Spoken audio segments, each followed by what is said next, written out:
Buenos días, tardes y noches a todos los que nos escuchan. Bienvenidos a otro capítulo de Product Management sin filtro. Soy Facundo y con Paula nos apasiona el tema de producto y juntos tenemos más de 12 años de experiencia en desarrollo de productos físicos y digitales. En nuestro podcast examinamos y exploramos el mundo de Product Management para todos los que les interesa el desarrollo de producto, quieren estar al día con los temas más actualizados de Product Management y quieren aprender de las experiencias de nuestros invitados especiales. Hola a todos, otro día más en el podcast de Product Management sin filtro. Hoy tenemos nuestro segundo invitado especial, tenemos a Martín Volpe, ingeniero informático argentino, viene ya trabajando hace muchos años como fundador de empresas, como programador, como líder de equipo. Volpe, bienvenido. Muchas gracias, Facu. Un gusto ayudarte en esta propuesta. Encantado de estar en el podcast. Che, contanos un poquito qué estás haciendo en este momento. O sea, vos estás, arrancaste tu carrera como programador, también trabajaste como fundador de una empresa y ahora ¿qué es lo que estás trabajando en este momento? En este momento soy Engineering Manager del equipo encargado de los Smart Contracts en una empresa que se llama C-Labs y específicamente trabajamos en los Smart Contracts de la plataforma Celo. Hacemos una combinación de cosas, somos como el punto de referencia para personas que tienen problemas generales con los contratos de Celo y también nos encargamos de escribir los contratos en sí, los contratos que son core de la plataforma y el tooling alrededor de eso, que es una complejidad que tiene la blockchain. Bueno, todo tiene tooling, ¿no? Pero la blockchain en particular que tiene tooling muy específico que tiene que ser construido. Y así es como estoy pasando mis días en este momento. Sí, sí, se nota que estás acostumbrado a hablar con gente que sabe de mucho de cripto y blockchain porque, a ver, digamos, desconstruyamos un poquito lo que estás haciendo. O sea, C-Labs, Celo es una empresa for profit, ¿no? Es una, como si fuese una startup. En realidad, Celo es una plataforma abierta, como podría ser Bitcoin y Ethereum, que es una blockchain descentralizada. Y yo trabajo para una empresa que se dedica a desarrollar sobre esta plataforma o desarrollar la plataforma misma. Y la empresa, curiosamente, es una B Corp, que es non-for-profit. La Ah, misión de la empresa es mejorar la blockchain.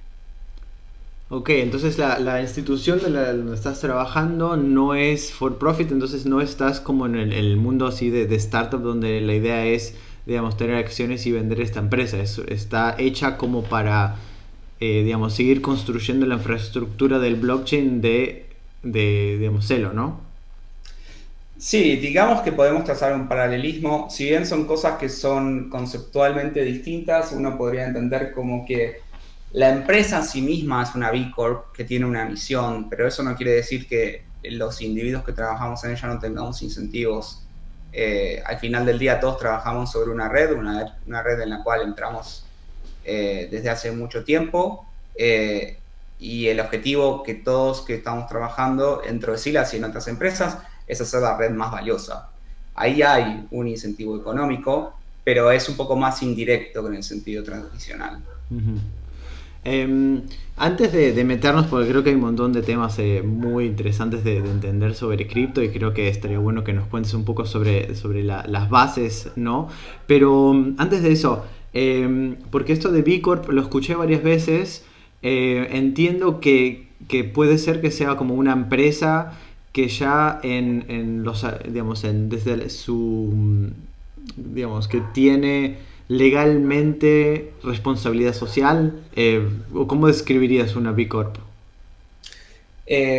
Bueno, yo claramente no soy abogado, ¿no? Y quiero también decir que una Bitcoin es algo más normal de lo que uno esperaría. Hay muchas empresas que son B Corp y no lo anuncian. Por ejemplo, Pharmacity en Argentina, que es la farmacéutica más grande del país, es una B Corp que, bueno, en Argentina tiene otro nombre, ¿no? Pero el concepto es el mismo y creo que tiene la certificación.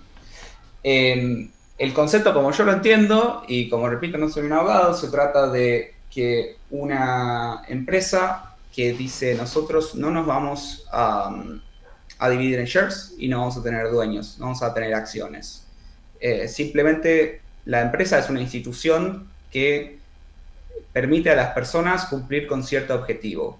Es decir, si un grupo de gente se pone de acuerdo, por ejemplo, para construir un puente, puede ser que no tenga incentivos directos para construir ese puente, entonces crearía una B Corp, un montón de gente se mete sobre la B Corp. Eso no quiere decir que la B Corp no pueda tener clientes y facture y sea rentable, pero que toda la misión sea construir ese puente.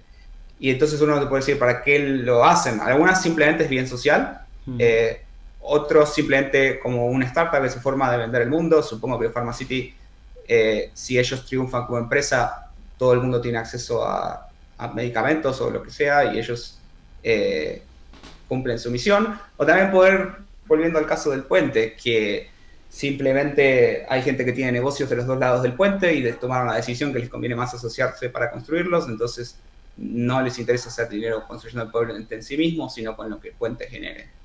Y eso es básicamente el ecosistema. En el mundo cripto se ven B Corps, pero también se ven fundaciones. Celo tiene una fundación, la Celo Foundation, que se encarga de distribuir grants, y es una fundación cuyo objetivo es tener es hacer crecer la red lo más posible y que cumpla con su misión. Y Silabs es uno de los instrumentos de las empresas satélites que se encarga de cumplir esa misión, completamente aislada de la fundación. Es decir, tenemos nuestras propias formas de gobernanza. Si tuvieras que describir, digamos, los componentes claves del ecosistema de cripto, así vamos construyendo uno por uno, ¿cuáles serían? Ya mencionaste uno que son las fundaciones, pero ¿cómo digamos, describirías el ecosistema de cripto? ¿Cómo funciona? Es bastante complejo en el sentido de que en este momento la regulación se está escribiendo, o se escribió hace muy poco, o todavía no se sabe que se tiene que escribir, y hay muchos paradigmas conflictivos, ¿no? Todavía no hay un ganador claro. Tenemos desde el punto más extremo, lo que llaman cyberpunk, que es Bitcoin, que es como esta cosa que ni siquiera sabemos quién lo creó, y hay un montón de gente que está trabajando alrededor de eso, y consiguieron incentivos, y cientos de empresas que construyen sobre Bitcoin y construyen Bitcoin mismo, sin que nadie haya hecho una fundación descentralizada. Simplemente alguien plantó la semilla y la red creció naturalmente. Después tenemos casos, y también fue el primero, ¿no? El primero que tuvo éxito. Después tenemos casos como Ethereum, que de cierta forma eso empezó ahí, pero sabemos muy bien quiénes son los creadores, sabemos muy bien quién es la fundación, sabemos los incentivos que tienen, y a su vez, una vez que tienen la fundación le da grants o hace programas a gente para que construya ciertas cosas o ciertas herramientas, o la blockchain misma. Y después hay gente que construye usando la blockchain como plataforma. Y después también hay blockchains que es 100% como la extensión de una empresa. Por ejemplo, la blockchain Cronos, que fue creada originalmente por el exchange Crypto.com. Por temas legales no siempre se aclara, ¿no? Pero es básicamente una red que ellos construyeron, la están intentando descentralizar, haciendo todo lo posible. Pero las comunidades son totalmente distintas.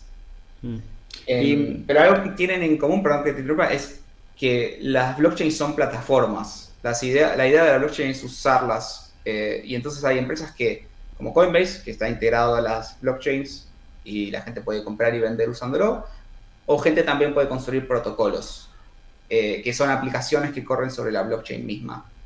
Y así se crea un ecosistema. Una de las cosas importantes desde el punto de vista del product management es que es muy difícil hacer algo solo en la blockchain, porque por más en cualquier lado que estés, siempre vas a tener un usuario y algo que vos dependés, y eso por lo general es muy distinto a quién sos vos como sí, no, ese algo. Tema que eso te iba...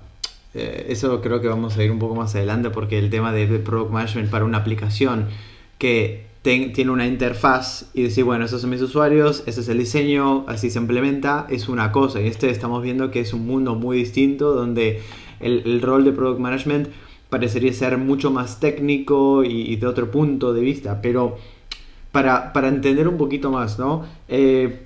Para la gente como yo que no sabemos mucho de este mundo, uno siempre escucha la blockchain, ¿no? Como si fuese una sola en todo el mundo. Ya mencionaste ejemplos de varios y lo que se entiende es que, digamos, las blockchains son distintas.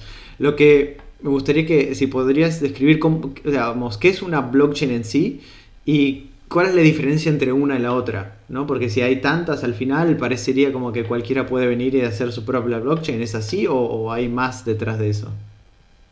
Bueno, parece que esa es la pregunta que estás en los product managers, ¿no? Antes de crear una blockchain nueva.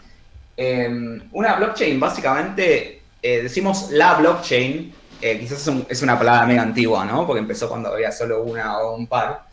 Es un concepto, en realidad, algo totalmente abstracto. Es simplemente crear una base de datos descentralizada donde todo el mundo puede leer y necesitas permisos especiales para escribir. Para dar un ejemplo, por ejemplo, si quiero gastar fondos y hacer una transacción, escribir una transacción, tengo que demostrar que puedo tener esos fondos. Y todo esto se escucha la palabra blockchain muy relacionada con cripto, porque cripto fue como el breakthrough, la revolución que logró poder generar estas bases de datos descentralizadas, que tiene propiedades que son buenas para algunas cosas y propiedades que son malas para algunas cosas. Por ejemplo, las blockchain tienen capacidad limitada, son lentas, pero es indisputable el contenido que tienen, no se puede modificar y es muy fácil de auditar. En contrario de lo que se suele pensar con la actividad criminal en la blockchain, en realidad los criminales al principio se pensaba que se podían ocultar, pero como todo es público, al final resulta ser que los terminaron agarrando prácticamente a todos. Ahora, yendo a la pregunta de por qué elegimos una blockchain u otra. Primero por las features y las propiedades que soporta, ¿no? Bitcoin soporta muy pocas cosas, es hiper segura, es lenta y cambia muy lento también. O sea, es como una blockchain que está hecha para hacer algo muy específico y que no se espera que cambie demasiado. Después pasamos a Ethereum, que es una blockchain de propósito general, en el cual, además de hacer transacciones, la gente puede ejecutar comandos, puede ejecutar programas de forma descentralizada, que eso también fue un breakthrough impresionante. Y después hay blockchains con distintas capacidades. Si queremos que sea más rápida, más lenta, por ejemplo, una de las cualidades por las cuales se construyó Celo es que si hoy alguien usa Ethereum, quiere hacer una transacción con Ethereum, necesita pagar se llama gas fee, necesita un costo de procesamiento de su transacción, que es un poco más complejo, pero podemos pensar como una especie de impuesto para usar la red. Y ese impuesto solamente se puede pagar en Ether, que es el famoso, coloquialmente conocido como Ethereum, que es la criptomoneda. Entonces, si uno quiere enviar $1 digital a otra persona, necesita tener ese oro digital, pero también ese Ether, que es la moneda de la red. Por muchos motivos se tomó esa decisión, quizás también es un poco antigua, y para construir Celo queríamos que la gente en sus billeteras puedan tener dólares digitales y los puedan enviar sin nada más. Entonces en la blockchain se incorporó la feature de que las comisiones o estas especies de impuesto se pueda pagar en esta mismo dólar digital y los usuarios no necesiten 2 tokens. Y así se empieza a hacer casos de uso mucho más específicos.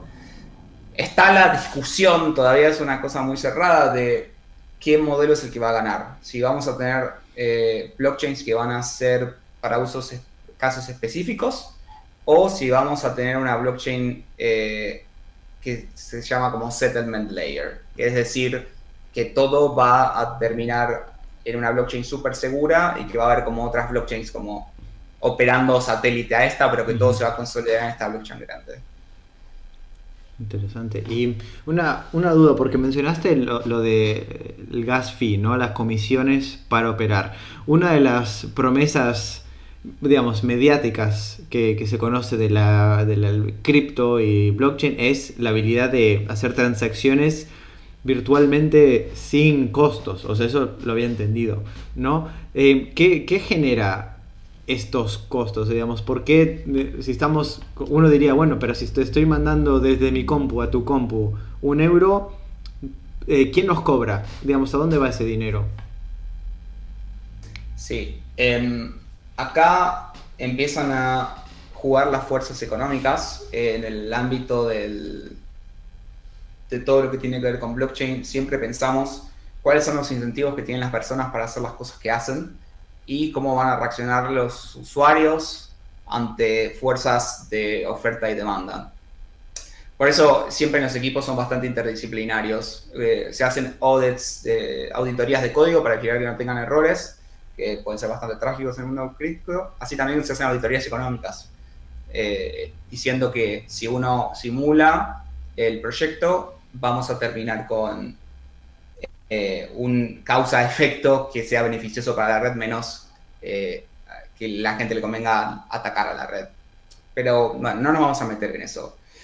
Con respecto a por qué existen estos fees, básicamente para evitar el spam, es decir, transacciones que llenan la blockchain y no sirven para nada. Todas las redes tienen distintas capacidades. Los bloques de Bitcoin tienen 1 MB, 1 o 10, no me acuerdo, pero creo que 1. Y ese tamaño, uno de esos bloques se emite cada 10 minutos, o ese es el target, cada 10 minutos. Entonces la capacidad que tiene la blockchain es bastante limitada. Y hay varios motivos por los cuales esta decisión se tomó, ¿no? Se hizo lenta a propósito, se hizo lenta para que sea súper seguro y que todo el mundo pueda tener tiempo suficiente para descargar los bloques. ¿Y qué pasa? Como tenemos una capacidad limitada, si todos quisieran poner su transacción y la blockchain sea hiper barata, pasaría que va a haber un montón de transacciones que se van a acumular y nunca se van a ejecutar. Y ese número se va a agrandar, agrandar, agrandar, hasta que las computadoras literalmente no van a tener capacidad para guardar tantas transacciones. Entonces el precio empieza a subir, empieza a subir, empieza a subir, empieza a subir, hasta que el bloque ya no esté más lleno, porque las transacciones son tan caras. Y eso, para entender, eso que decís de 1 MB cada 10 minutos, es para toda la red. Sí, sí, sí. La blockchain es una cadena de bloques en los cuales se hace un bloque y el bloque siguiente solo tiene sentido si sigue al anterior. Entonces, para ver si entiendo, si yo quiero comprar un Bitcoin, ¿no? Y supongamos que la transacción que quiero hacer es 1 MB, ¿no? Entonces yo me tomo toda la red. Es así, digamos, yo tendría que esperar en línea hasta que me toque a mi transacción su turno y hace esa transferencia, digamos. Bueno, llenar un bloque es bastante difícil, ¿no? O sea, 1 MB en el formato parece poco, pero en el formato súper optimizado que tiene Bitcoin son bastante transacciones. No sé cuánto, porque tampoco no todas las transacciones son iguales, hay más complejas, menos complejas. Entonces lo más probable es que tu transacción no ocupe un bloque. Pero si el bloque, pero para hacer el ejemplo, lo podemos hacer fácil, un bloque igual a una transacción. Cuando básicamente las computadoras que ensamblan estos bloques, que se llaman mineros o miners, que es una palabra bastante famosa en el vocabulario general, en todas las transacciones que fueron adquiridas en la red, se fijan cuáles son las más costosas, es decir, los que más beneficios le da a ellos, porque son los que se llevan esa comisión. En Bitcoin no se llama gas, se llama simplemente transaction fee. Entonces, básicamente, ellos ponen los más caros. Y esto también, si uno hace una transacción en Bitcoin, esto también, para los casos de uso y para los PMs, es medio una pesadilla. Uno puede elegir cuánto quiere pagar, y por lo general las aplicaciones te dan una especie de estimación que no siempre funcionan bien, que dice, bueno, si vos pagás este fee bajo, tu transacción va a tardar X minutos. Si pagas el fee alto, lo más probable es que tu transacción entre en el próximo bloque. Esto no siempre funciona. Hay veces que los bloques están vacíos porque no hay demanda o no llenos, entonces uno puede poner lo mínimo posible y su transacción se va a minar igual. En otros casos puede ser que si hagas eso, tu transacción esté hasta años sin minarse y la tengas que volver a enviar. Entonces solamente se hacen se hacen transacciones con nuevos bloques. Los bloques anteriores ya están guardados y ya guardan la información de lo que sucedió antes. Exacto, por eso es que la blockchain es inmutable. Los bloques siempre se construyen hacia adelante. Ok, a ver para ver si resumo un poco digamos, genéricamente. La blockchain tenés, como, digamos, traducido sería una cadena de bloques, ¿no? Cada bloque, mencionaste en el caso de Bitcoin, sería como un megabyte de transacciones que ocurren, que, digamos, todos los participantes de la red tienen una copia en su computadora, ¿no? Entonces tienen todos la misma copia de esas transacciones que entraron en ese bloque. Cuando ese bloque se llena, aparece el nuevo bloque. Para que aparezca este nuevo bloque, los que minan tienen que, digamos, minarlo. ¿Cómo describirías esta parte, digamos? ¿Qué es lo que hacen los? En realidad, el bloque no se emite cuando se llena. El bloque se emite cuando se encuentra un número. Esto que estamos describiendo se llama algoritmo de consenso, que es como cómo nos ponemos de acuerdo cuál es el próximo bloque. Y ahí es donde también las blockchains son distintas. En Ethereum funciona de una forma totalmente distinta. En Bitcoin es el más tradicional y también el caso más emblemático, porque transforman poder de cómputo, poder físico, en poder de escribir en esta base de datos. Básicamente, cuando alguien quiere hacer un bloque, todas estas computadoras se ponen de acuerdo para calcular un número muy difícil y el que lo encuentra primero tiene el derecho de escribir un bloque. Y el bloque tiene un premio también para el que encuentra este número. Entonces, esto hace que la red sea segura, porque mientras más computadoras haya calculando ese número, más difícil se hace. Y si yo quiero poner un bloque falso, es prácticamente imposible. Y si hago un bloque de verdad, me va a salir tan caro hacerlo que no me conviene gastar recursos en hacer eso, sino me conviene hacer un bloque verdadero. Y ahí es donde dije antes, donde la economía y la tecnología se empiezan a mezclar, porque eso claramente es una decisión económica para incentivar los incentivos, alinear los incentivos para que la red siga adelante. Y ahí está, ¿no? Bitcoin ya va a llevar casi como 10 años online. Y el que consiga validar y descubre este número, se quedaría con ese blockchain, ese Bitcoin. Sí, acá también es donde se mezcla un poco la economía. Ese premio en su momento eran, creo que 32 Bitcoins, y cada 4 años baja a la mitad. O bueno, en realidad creo que hace mucho que no uso Bitcoin, así que puede ser que estos números estén un poco mal, pero ese es el concepto. Cada vez se hace más difícil obtener Bitcoins nuevos. Entonces, para, digamos, concluir un poco esta introducción muy high level de la cripto, la gente que intenta llevarse dinero minando, el cálculo que hace es: yo compro computadoras, pago electricidad, y si las computadoras que programo para que encuentren este número mágico lo hacen, me llevo cierta cantidad de dinero, ¿no? Entonces la gente, digamos, para un poco desmistificar la magia de la gente que gana dinero, es al final vos haces un juego de el dinero que invertís en cómputo para poder encontrar este Bitcoin y que te den el resultado y que vos te quedes con la plata, ¿no? El valor que sea, ¿no? Exactamente, y usaste la palabra específica para esto. Es un juego en el cual nosotros escribimos las reglas, y idealmente para ganar es un estado en el cual todos nos beneficiamos, más que en el cual alguien atacó a los demás. Y el breakthrough, lo interesante es que la seguridad de cómputo, la seguridad de esta base de datos, la integridad, está directamente relacionada con la capacidad física que vos tenés de hacer ese cálculo, que es básicamente hardware y energía, pero primordialmente la energía. Y es algo que hasta este momento nada había tenido.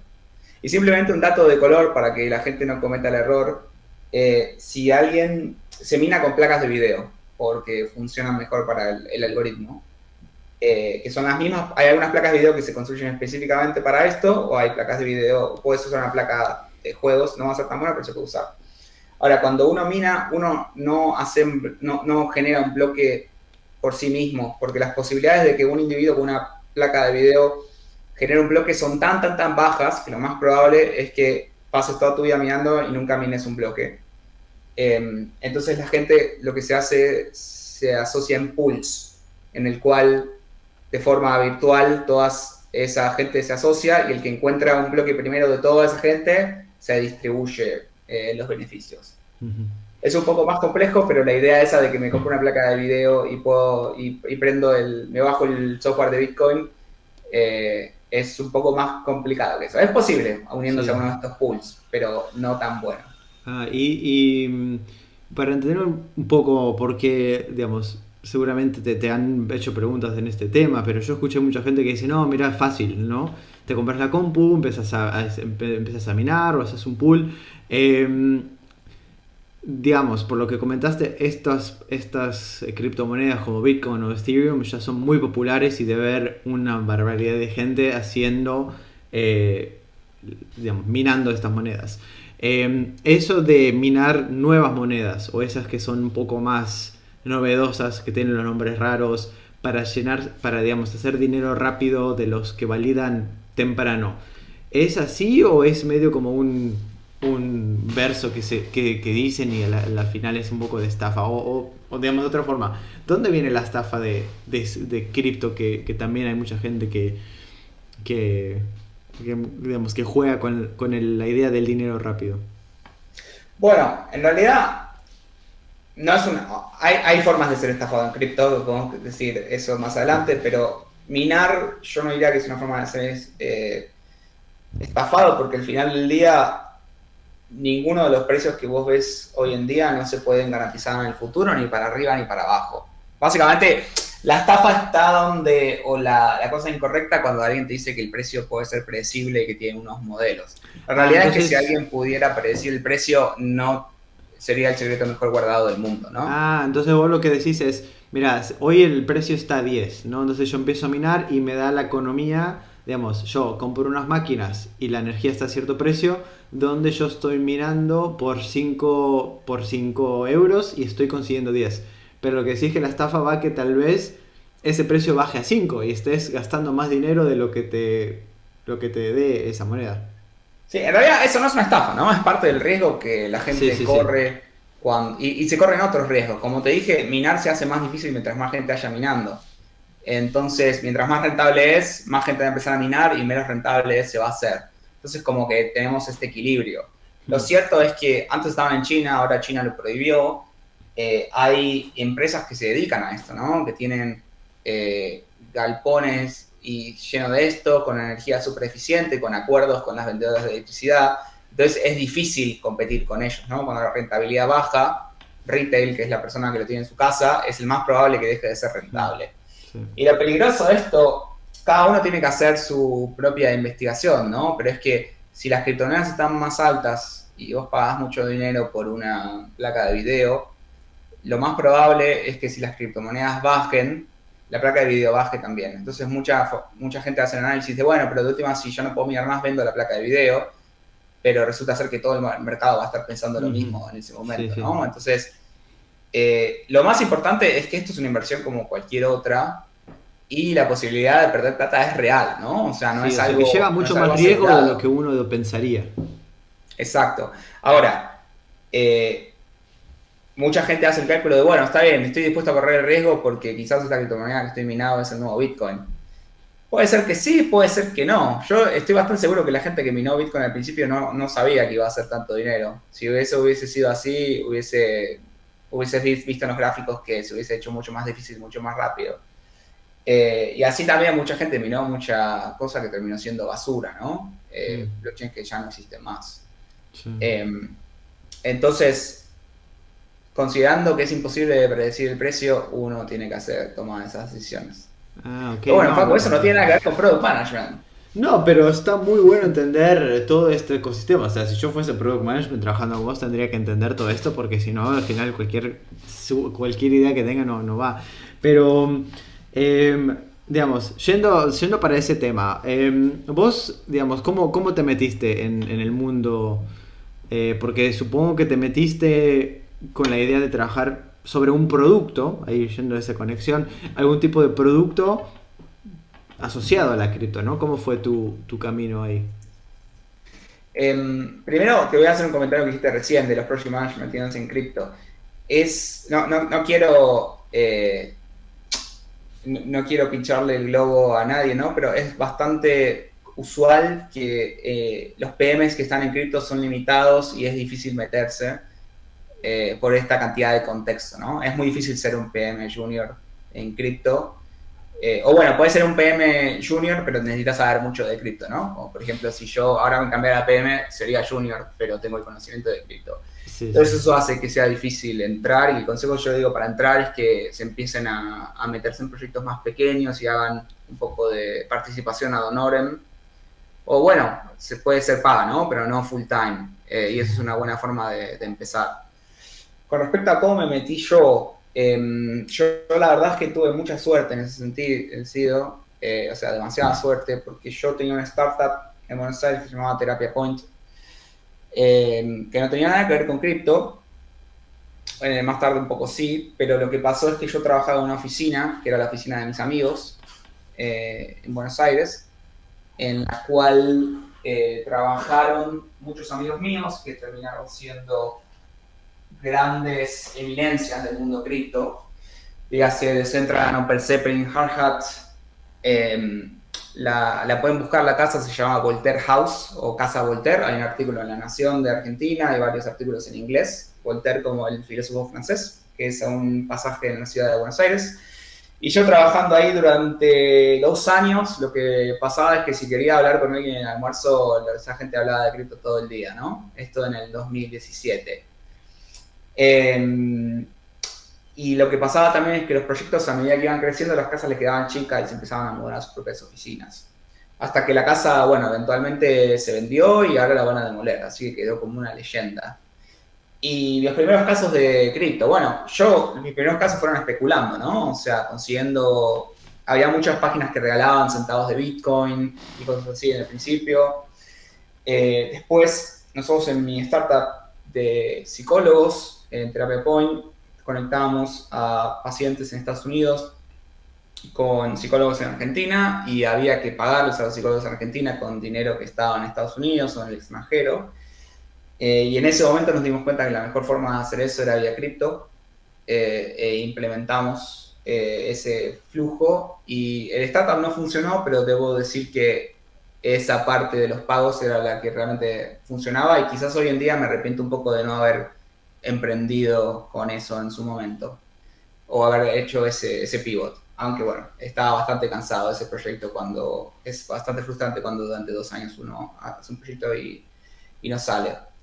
Pero bueno, dentro de todo eso inicializó mi carrera en cripto. Yo tomé la decisión después de que cerramos Terapia Point de que me quería dedicar a eso en mi futuro porque veía el potencial. Y después de que cerramos la empresa, al mes estaba viajando a San Francisco para entrevistar con C-Labs, que es la empresa para la cual todavía trabajo. ¿Y ahora estás trabajando desde dónde? Ahora estoy trabajando una mezcla entre Berlín y Barcelona, pero Pero para... oficialmente basado en Berlín. Y para esta empresa, o sea, ¿estás trabajando remoto o la empresa está basada en San Francisco? ¿O ahora que estás en entiendo, es la B Corp, esta es una subsidiaria de la empresa original, ¿no? En realidad, la que vendría a ser la organización original es la fundación. Mm. Yo trabajo para C-Labs y C-Labs es una empresa americana con una subsidiaria en Alemania, pero la empresa tomó la decisión al principio de la pandemia que iba a ser 100% remota. Y hay oficinas, porque la Fundación Celo mantiene oficinas alrededor del mundo para la gente que está construyendo el protocolo, pero C-Labs como empresa no tiene obligación para que nadie vaya a esas oficinas, haciéndonos efectivamente una empresa 100% remota, aunque bueno, algunas personas van a la oficina si quieren. Vamos. Y ahora sí, metiendo un poco hacia el mundo de product management, ¿cómo, digamos, No sé si querrás contar alguno de los proyectos. Sé que trabajaste en un momento en una aplicación, digamos, para el teléfono, para comprar y vender cripto, o si hay algún otro proyecto que quieras comentar, cómo era la relación entre el equipo técnico y el product manager en este tema. Em, yo empecé trabajando en Silabs haciendo la app, la wallet, la billetera donde la gente puede tener sus fondos. Esa aplicación hizo un spin-off y ahora es su propia empresa, se llama Valora, con B corta, por V, la pueden buscar en el App Store y en el Android, para Android también. Como, lo que tengo para decir sobre el Project Management o sobre ingeniería en general es que en cripto todo es más difícil de lo que parece. Primero porque es una tecnología muy nueva, ¿no? Supongo que cuando la gente que hacía web en el año 2000 también tenía este problema, ¿no? Hay un montón de herramientas que no están y eso tiene que ser considerado en el análisis del producto, ¿no? Eh, ¿Herramientas como cuál? O sea, para tener una idea. eh, para ponerlo, no sé, hoy en día cuando uno hace web, ¿viste? Tenemos Node.js, tenemos React, tenemos todas esas cosas que a la humanidad le tomó años llegar a ese punto, ¿no? Cuando la gente empezó web, agarraba y se hacía sus propios servidores web y hacían su propio HTML a mano. Y hoy llegamos a ese punto de complejidad que nos permite hacer cosas muy complicadas con pocos ingenieros y que funcionen bien y que podamos analizar. Cripto todavía se está desarrollando y si bien hizo un progreso brutal en los últimos años, suele pasar que faltan cosas, que las vamos descubriendo, que las necesitamos a medida que vamos construyendo, ¿no? Después, otra cosa que tiene cripto es que las aplicaciones suelen ser bastante complejas. O sea, es muy raro que no tengamos una aplicación en cripto que está en comunicación con muchos servicios al mismo tiempo. Entonces eso genera problemas de coordinación, que tal producto actualizó una versión, que yo no, entonces es incompatible y es muy importante tener el project management en eso.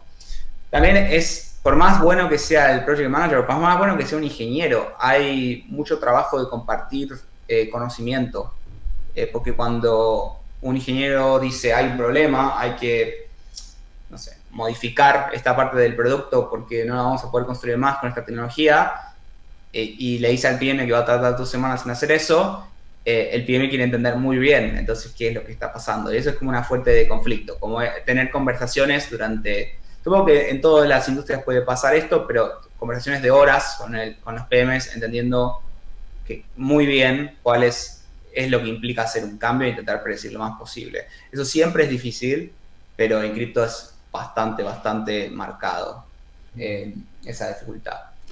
Y Y ahora, trabajan digamos, en modos, en dos sprints de 2 semanas y en los, digamos, en los métodos ágiles tradicionales, o trabajar en equipo requiere una visión distinta de cómo trabajar en equipo. Crypto tiene la particularidad, como dijimos, de que estamos al estar construyendo plataformas. Para que se entienda un poco, en el mundo tradicional es el mismo problema que tiene Stripe, ¿no? Stripe por un lado tiene las tarjetas de crédito y por el otro lado tiene los usuarios y por el otro lado tiene plugins. Entonces cuando vos construís una plataforma tenés muchos lugares por los cuales pueden venir pedidos inesperados en el medio del milestone, o en el medio del sprint, porque simplemente hay mucha gente interactuando con tu producto. Y muchas veces es difícil de priorizar, como le damos más atención al producto A o producto B, tecnología A o tecnología B. Ahora, volviendo a la pregunta, nosotros usamos milestones de 3 semanas y sprints de 2 semanas.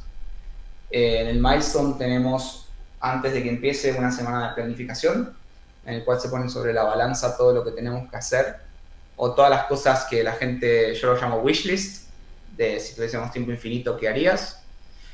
Y después es proceso de hablar con el jefe de producto, con gente de la fundación, gente de otras empresas, con nuestro mismo CEO a veces, de cuáles son las cosas que creemos más importantes para el producto e ir a construirlas. Pero honestamente, yo tengo mis dudas respecto a metodologías ágiles. O sea, claramente la metodología ágil es mejor que no hacer nada, pero me parece un poco como una especie de oxímoron en el cual todo el mundo dice que las metodologías ágiles funcionan si uno las usa bien, pero hasta el momento nadie me mostró cómo es que se usan bien, ¿no? O sea, nunca vi una planificación que se cumpla, nunca vi time estimates que resulten ser bien estimados. Obviamente es un ejercicio, ¿no? Porque para poner en la balanza esto nos va a tardar una semana, vamos a tardar un año, y cuán importante es esto.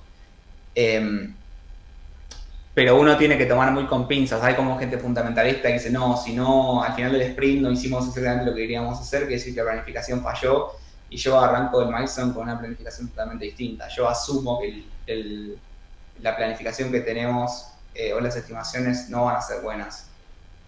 Y a partir de eso, en cada día básicamente del milestone se ajusta y se sacan y se agregan cosas. O sea, uno tiene que ser la frase de conocer las leyes como abogado para romperlas como artistas, ¿no? Es un proceso que tiene que ser flexible, porque a no ser que estés haciendo algo muy... seas una software factory que hace páginas web, entonces sabes muy bien cuánto tarda hacer una página web. Sí. En el mundo cripto y en otras tecnologías es todo muy cambiante, entonces es muy difícil estimar cuánto va a tardar algo que se está haciendo por primera vez en la historia, ¿no? Para no ser tan dramático, o que por lo menos una persona lo va a hacer por primera vez, una empresa lo hace por primera vez, esas cosas pasan todo el tiempo. Y, digamos, los product managers, ¿qué es lo que traen a la mesa? Digamos, mencionaste que ayudan con el tema de priorización, pero ¿basado en qué? Digamos, porque en este caso, cuando estabas trabajando en la app, supongo que había una parte de mantener los usuarios contentos, activos y algunas métricas más de usabilidad. Cuando estás trabajando en, no sé, en otros aspectos de la red y conectividad, ¿qué es lo que un product manager puede traer a la mesa? Sí, mira, nosotros trabajamos con métricas que son métricas que podrían hacer otra plataforma. O sea, si vos ves a la misión de Stripe, ellos, la empresa que procesa pagos, su misión es aumentar el Producto Bruto Interno de Internet. Si ves a Google, su misión es organizar la data del mundo, pero su métrica para eso es la cantidad de búsquedas que la gente hace. Entonces, teniendo eso en cuenta, un Product Manager puede decir cuál es la métrica que nosotros estamos intentando optimizar e intentar llegar a ese número por ese camino. Por ejemplo, uno podría pensar, queremos hacer las herramientas para que el Producto Bruto Interno de Celo sea el más alto posible. Ok, entonces tenemos producto A y producto B que quieren construir sobre Celo. Uno necesita que hagamos funcionalidad X y otro necesita hacer funcionalidad Z. Decimos, bueno, si construyéramos esto, ¿cuántos más usuarios tendrían? ¿Cuánto más valor tendría la red? ¿Cuántas más transacciones se harían? Y empezar hacia atrás, hacia adelante y llegar a la conclusión de que lo queremos construir. Eso es como cómo se toman las decisiones. Ahora, con respecto a qué trae a la mesa el Product Manager, Product Manager, no sé si es controversial o no, pero yo lo entiendo como una profesión que está bastante poco definida, ¿no? Hay definiciones formales, pero escritas en libros, pero hay varios libros que dicen cosas distintas y es una profesión relativamente nueva. Entonces, hay gente que define a los Product Managers como gente que hace todas las cosas que los ingenieros no pueden o no quieren hacer. A mí eso me parece un poco demasiado malo. Me parece una definición un poco cruel. Yo lo que hacen lo defino en 3 grandes pilares. El primero es organizar en los trabajos, llevar adelante los sprints, quién hace qué pasa después de qué. Es muy importante el tema de las dependencias, que muchas veces dependemos de cosas que tiene que hacer otra empresa, ¿no? Y que esas cosas puede ser que la otra empresa no las haga, o no las haga como dice, no las haga a tiempo. Entonces, hacer los diagramas de qué se hace primero, qué se hace después, quién ocupa su tiempo con qué.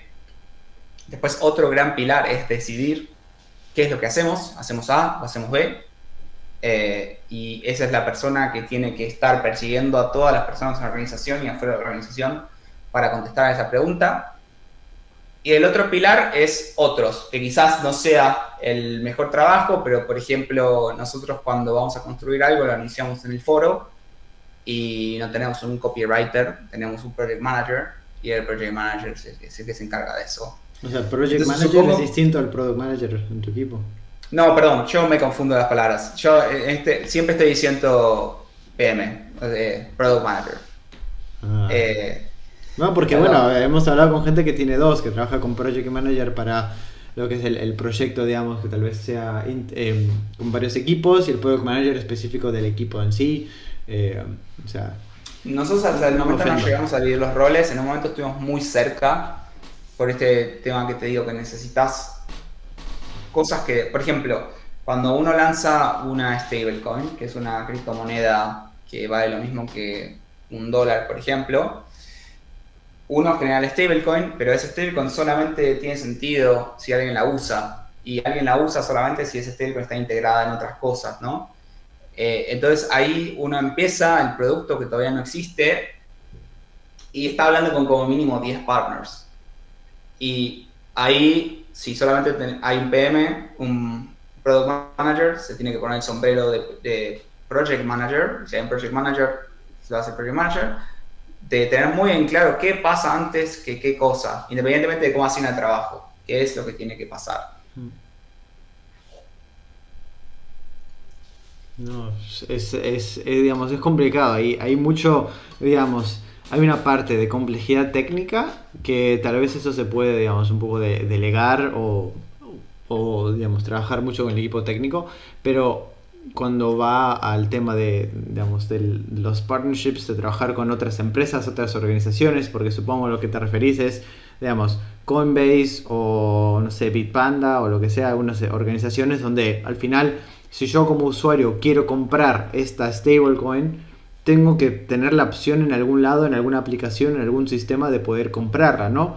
Y ahí es donde entiendo que se requiere trabajar con otros que nos, digamos, que son distintos a la app en sí, o como mencionaste, a Valora, ¿no? Ya ahora es una empresa independiente, o sea que es una Exacto. organización, tenés que llamar y decir, bueno, quiero poder vender esto, dame los accesos, digamos, o la capacidad, y supongo que hay un aspecto también de marketing que debe existir en caso de que quieras, no sé, promocionar, ¿no? Que, che, por Exacto. favor, ponémelo para que aparezca más arriba, que la gente lo pueda comprar, eso, digamos, un poco más de product management más tradicional, más orientado a marketing, pero hay un Sí. poco de todo, ¿no?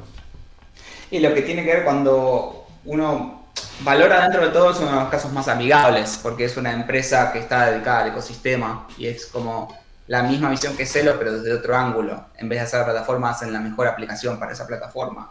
Pero uno cuando trabaja con una empresa más grande, que Celo no tiene por qué necesariamente ser su prioridad, sino que tiene una misión más amplia en cripto en general, a esa empresa por lo general hay que hacer una partnership, ¿no? Y esa partnership ya es una cosa con abogados, presupuestos, equipos multidisciplinarios, marketing, PR, cosas confidenciales. Entonces, por ejemplo, nosotros cuando lanzamos Celo Real, que es la primera criptomoneda algorítmica con el real brasilero, teníamos a nuestro PM, Product Manager, hablando constantemente con la gente que nosotros tenemos en Brasil, porque el lugar donde más chances tenía de funcionar el Celo Real era en Brasil y ahí donde estaba la relación con con los exchanges y empresas locales y se firmaron un par de acuerdos. También, pero también hay otro tipo de partners, ¿no? Hay partners que están en la blockchain, que son proyectos que construyen en la blockchain directamente, haciendo exchanges descentralizados y cosas así, y hay que hablar con ellos, no solamente para que hagan algo, sino también para que sean 100% de que algo pasó, ¿no? O sea, que se enteren, porque es tanta gente que es muy fácil olvidarse que no le dijiste a alguien. Y quizás para ellos, algunos productos es simplemente cambiar una línea de código, agregar un token como una criptomoneda como esto. Y muchas veces el problema puede ser un problema humano más que un problema técnico, que es algo muy común en cripto. Al final del día tenemos computadoras poniéndose de acuerdo, pero somos un montón de humanos que estamos haciendo Que eso no atrás y es estamos muy en importante no desacuerdo. olvidarse. Exacto. No, sí, encima no mucho vi. Bueno, pregunta final, ¿compramos o no compramos criptomonedas? Mm.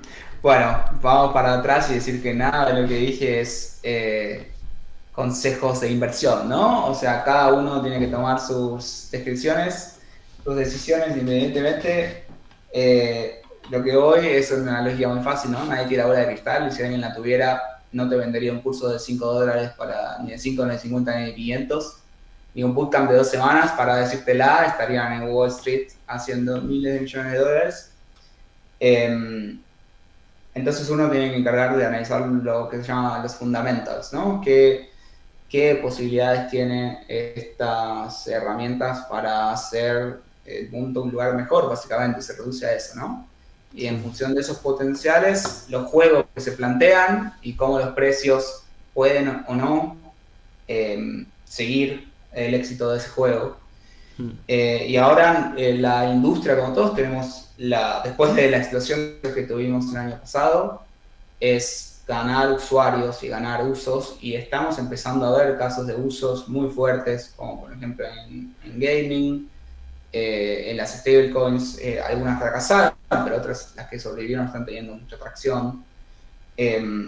Y este año yo creo que va a ser un año bisagra. Tenemos ciclos que estamos arriba y ciclos que estamos abajo, ahora estamos abajo en precio, pero mucha gente está muy concentrada en que esto realmente funcione y deje de ser una cosa especulativa. No, perfecto, Volpe, muchas gracias por compartir un poco tu experiencia. Creo que, digamos, cualquier persona que le interese el cripto, digamos, hay mucha información que tiene que ver, educarse y más que nada, como mencionamos, tomar en cuenta que no existe el dinero gratis ni fácil y que tal vez alguien que lo haya conseguido fácil no ni siquiera, tal vez no lo haya hecho con su propio conocimiento, sino que haya tenido suerte. Y nada, que esto es mucho, tiene mucho riesgo y que hay que saber mucho de este tema para meterse. Pero que también es accesible, hay mucha información y que, digamos, depende de cada uno que se informe y que haga, digamos, sus propias análisis de inversión, ¿no?